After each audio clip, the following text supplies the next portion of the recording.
Good morning and welcome to Wasatch Weekends. I'm your host, Kimberly Perot, and it is Friday, July 19th. Hard to believe July is on the way out the door and the summer is just flying by. We've got quite an exciting episode for you this morning. I had a conversation with the director of the Care Fair that is happening today. It's a partnership between Junior League and it has been going on since 1991. Very exciting conversation, and this is an opportunity to provide health care and other safety benefits to those who may not have access to it. So check it out. Great conversation to be had there. And then we've got part one of visiting the St. Regis and checking out all of their incredible and luxury dining options. But before we get started, let's take a look at today's weather.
Now, it is so important to really bring women to the forefront and to focus on our health, to make sure that we are taking care of ourselves so that we can take care of those around us in our community and our families as well. Joining me today is the director of Care Fair, which has been going on in the Salt Lake City community since 1991. I've got Lee Wen with me today. Lee, how are you?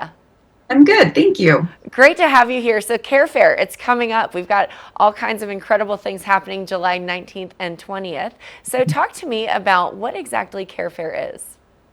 So Care Fair is a one-stop shop health fair, mental health fair, medical health fair, dental health fair for the community that's underinsured and uninsured.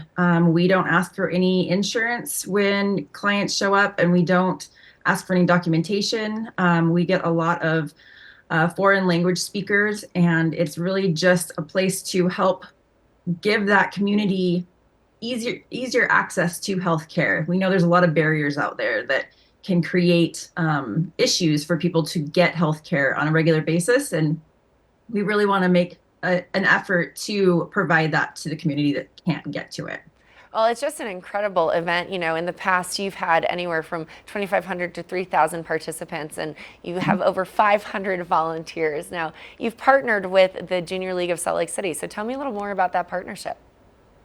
So I'm a volunteer of the Junior League of Salt Lake City. It's a women's run organization. We're all volunteers. Some of us are women in careers. Some of us are stay-at-home moms. And some of us are volunteer part-time. Some are full-time. It's just a very diverse group of women. And it's really a great opportunity to meet other people who have the same like-minded goals as I do. I've been a part of the Junior League since, excuse me, 2017. And I joined to help out in our headquarters boutique, which offers women who are coming back into the workforce the opportunity to get some clothes so that they can go back to work. So we're really here to support women, the community. We know supporting women and children helps support the community as a whole. I love that. Now, you mentioned with the Care Fair, there's medical help, there is mental health services, there is dental and vision. I also love this unique facet. There are free bicycle helmets and car seats. Talk to me about that. So we do offer free car seats to those who need them. They need to bring their car, and they need to bring the child that we are fitting the car seat for. We have registered car seat technicians who do this work. We also give out bike helmets to those that need them. We know that safety is also an important part of the community. So We also have a lot of agencies that come and provide resources to the attendees of Care Fair, such as Big Brothers Big Sisters, housing resources. We have the food bank, BACA, which is Bikers Against Child Abuse. We try to make sure that we have people who can help our attendees sign up for insurance if that's a possibility for them. And it's just a really great opportunity. You kind of can come and choose the services that you need. If you need dental cleanings, we have that. If you need a physical exam, the University of Utah Physician Assistants Group, their department is partnering with us. So we have a lot of opportunity. You can come in and get a hearing test, a vision test, get your cholesterol checked. All these things are free of charge.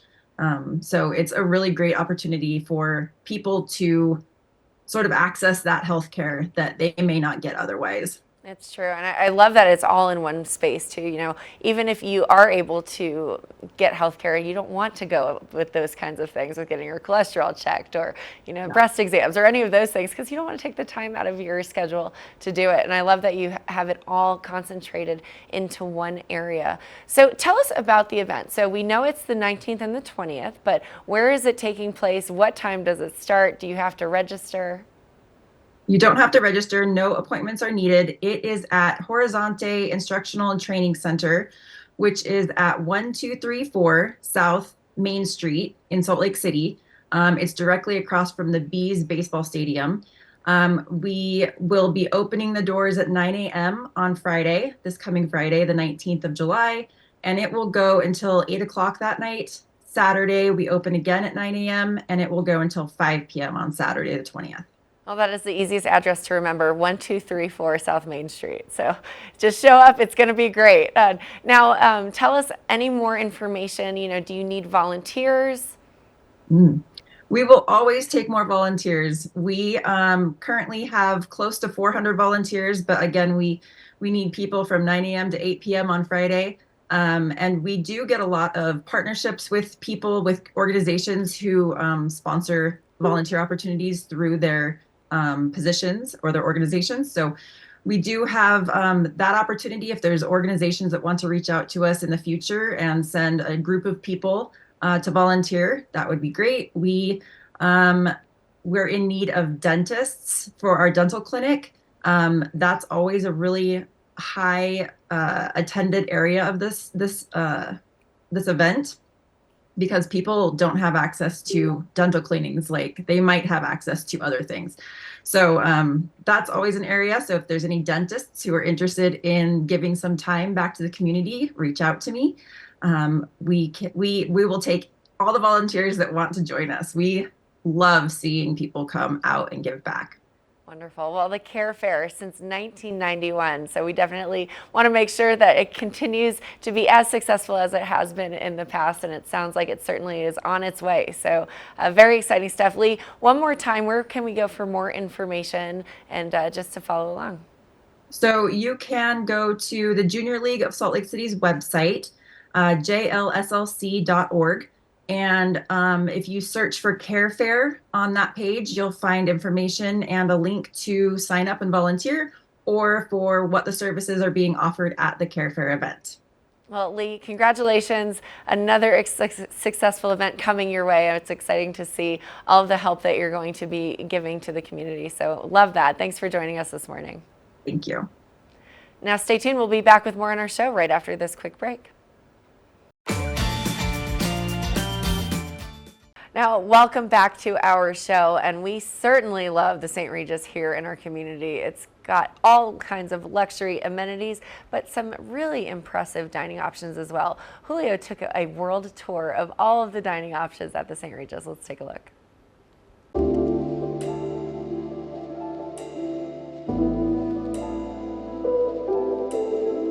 All right, we are starting off our little tour of the St. Regis today, joined by the marketing director, Scott, who very kindly greeted us at the lower level of the resort, and now we are riding our way up. Scott, what a great way to kind of start this tour. Is this how guests kind of initiate their experience at the St. Regis? Absolutely. If you're coming up here for dining, you can take these funiculars up, which is a unique experience to just start your elevated experience. Yeah. It's a great touch point. And it really is dining elevated, life elevated, quite literally as we make our way up to the St. Regis. We're going to be meeting up with Chef Larry, who's waiting for us up there.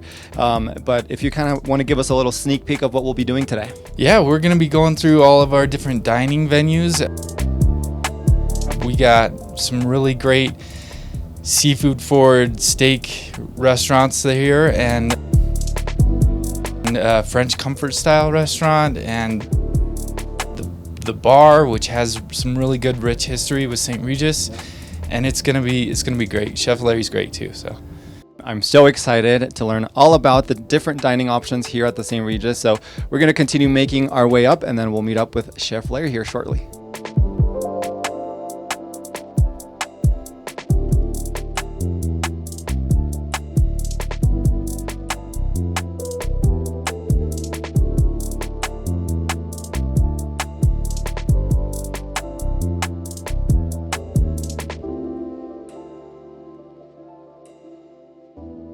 All right, ladies and gentlemen, we are officially at the Mountain Terrace at the St. Regis Deer Valley, joined with Josh, who is one of the food and beverage operations managers. Tell us a little bit about your role and what you're gonna be highlighting for us today. Sure. So I basically run all operations here at the St. Regis Deer Valley. Manage basically the fine dining restaurant, which is Rhyme Seafood and Steak, all the way to our bar lounge, which is the St. Regis Bar, and the Brasserie 7452. So handling all operations, making sure guests are happy, and as well as making sure our operations run smoothly as well. So absolutely. And today you're going to be showing us a little champagne savoring, which is kind of a tradition here at the St. Regis. Tell me a little bit about that. Sure. The tradition started all the way back when the original St. Regis in New York.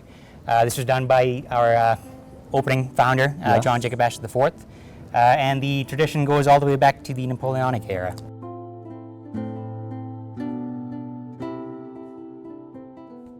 This tradition was adopted by our founder, John Jacob Astor IV, when he opened the original St. Regis in New York.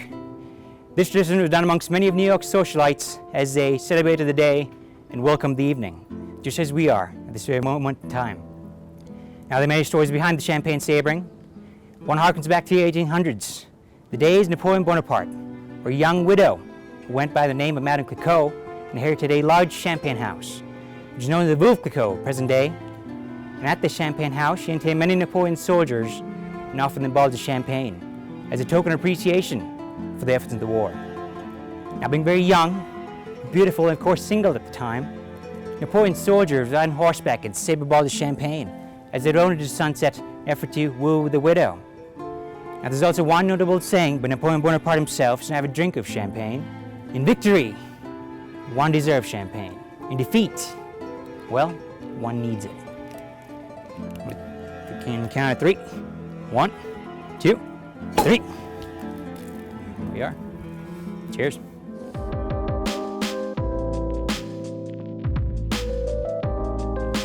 Chef Larry. Mr. Julio, how are you, sir? Good. Thank you so much for greeting us up Thank here. you. We've been touring all over the place at the St. Regis. We got the champagne savoring. We went into the bar. We went downstairs to La Salina. Perfect. And now you are greeting us here at Brasserie, which is another one of the dining experiences here at the St. Regis. So tell me a little bit about this experience. So Brasserie obviously is Brasserie 7452. 7452 is the base of the elevation here at the top of the mountain. We call this the best address in the valley. Oh, obviously St. Regis Deer Valley has the best address at 7452 at elevation. But Brasserie is going to be our local fare focused brasserie. So French based, upscale Wasatch Mountain style of cuisine. So what we do is we take the indigenous products of our soils out here and we just heighten them up with a little bit of the classic French techniques and then give them kind of this ambiance of relaxed environment with the fireplace, the views, the stunning mountains, and just, you know, the opportunity to see wildlife in your backyard while you're consuming some nice food. Oh, absolutely. And I know that you recently joined the St. Regis team a few months ago, and since you've joined, you kind of really have wanted to highlight, as you mentioned, you know, the local nature, wildlife, and stuff like that. So tell me how you kind of incorporate that into your menu. So for me, it's a lot of, you know, connecting with the community. So I'm a very community-based chef. The locality of what we source is based on the kind of the relationships that you're able to build with your farmers and your local growers and the people who actually care for the animals and the people that care for the soil that the fruits and the vegetables are being raised on. So for me, it's a high impact area. Utah and the Wasatch Mountains is a very untapped resource here in the area. Right here in my backyard, about 100 yards out, I can source fresh morels, some pine nuts. We use pine cones in a couple of our apparatuses, and then there's just fresh wild berries that just grow. Wow. So the vision is, as the elk and the deer roam the valley and they eat off of these fruitful trees, why can't we take those same essence and those same flavors and infuse them into the dishes that we're incorporating that same meat and texture to? I love that. I love that because then you are giving, the guests that come in from other parts of the world to really experience a dining experience that is both local, but then you kind of give it that twist with the French element. As well. And the idea is, people travel, and you never want to travel and go to a hotel and eat a standard club sandwich, Exactly. right? Yeah. You can do that anywhere in the world. We have delis up and down Main Street, but here we want to give them something that's going to be culturally different and something that exceeds their expectations without understanding what we're trying to accomplish. So it's the guesswork for us as chefs to kind of trick the mind, but at the same time, it's the idea of providing that experience for a guest without them having to think about too much about what's going on. Absolutely. Yeah. I equate it as not just a resort, it's a destination dining experience here in the mountains that no one else really has the ability to offer.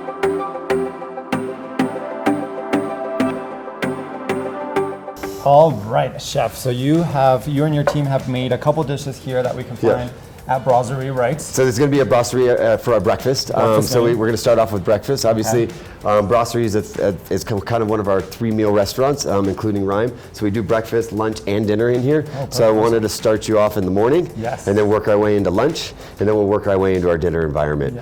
So today, you actually came at a perfect time. So we're rolling out our new summer menu. So these are kind of the cool things that we're doing. So locally sourced fresh blueberries from around the corner down here in Heber. One of our farmers actually grows these and picks them for us. Made with the fresh lemon curd, lemon ricotta pancakes, and then topped with some cinnamon basil that I have one of my farmers make specifically just for us. So it has the essence of the cinnamon you get in your pancakes, but at the same time you're getting some nice floral essence from the basil. So it's like that sweet and savory. And then over here we have kind of like a play off a waffle, but a high-end waffle.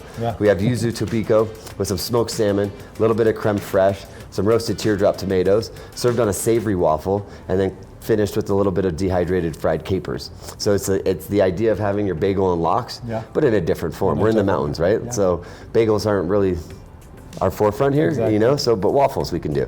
So it's the same textures, but just a different play on words and a different play on the styles of food that we cook. And everything that you do here at the St. Regis really is elevated. Yes, 100%.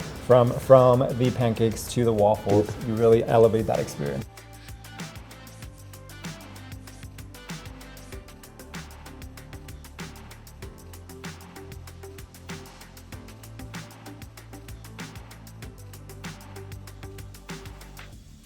All right, chef. As promised, you cooked up a few of your lunch menu items here for us today. Tell me a little bit about these two options. So, obviously one of the classics. St. Regis was founded on a mushroom pizza. Over the course of time, we've tweaked this mushroom pizza and brought it back to life. So it's locally sourced chanterelles and morel mushrooms.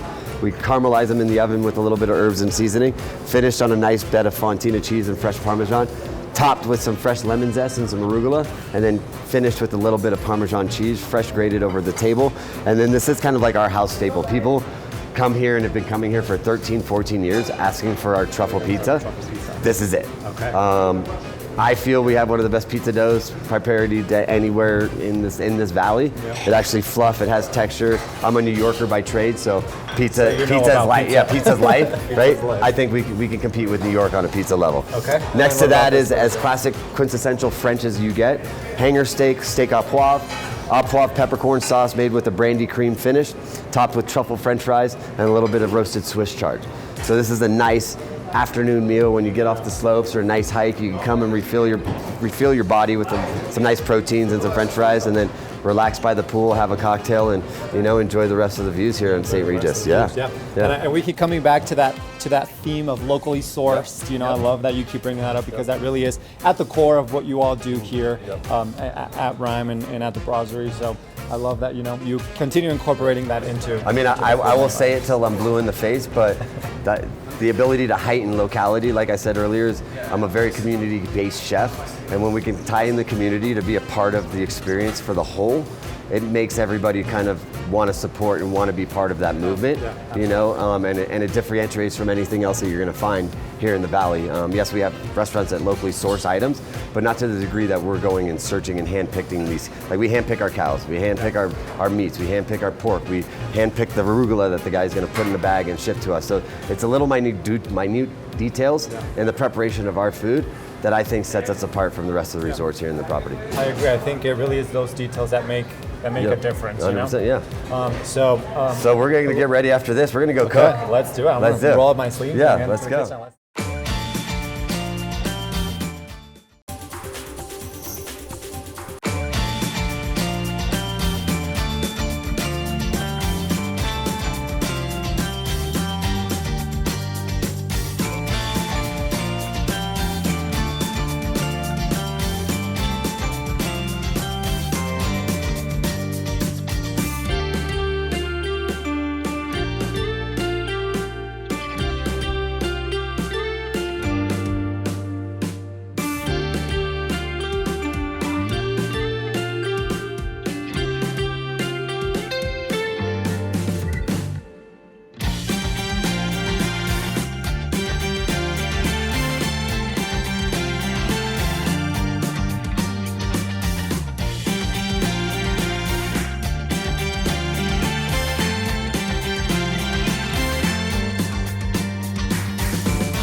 Well, always a pleasure kicking off the weekend with you here on Wasatch Weekends. I'm your host, Kimberly Perot. Now remember, go check out the Care Fair in Salt Lake City for those that may need additional medical assistance or dental or vision. It's a great opportunity. Plus, you can maybe volunteer if you're interested in signing up as it goes through tomorrow, the 20th. Thanks for joining, and we'll see you next time.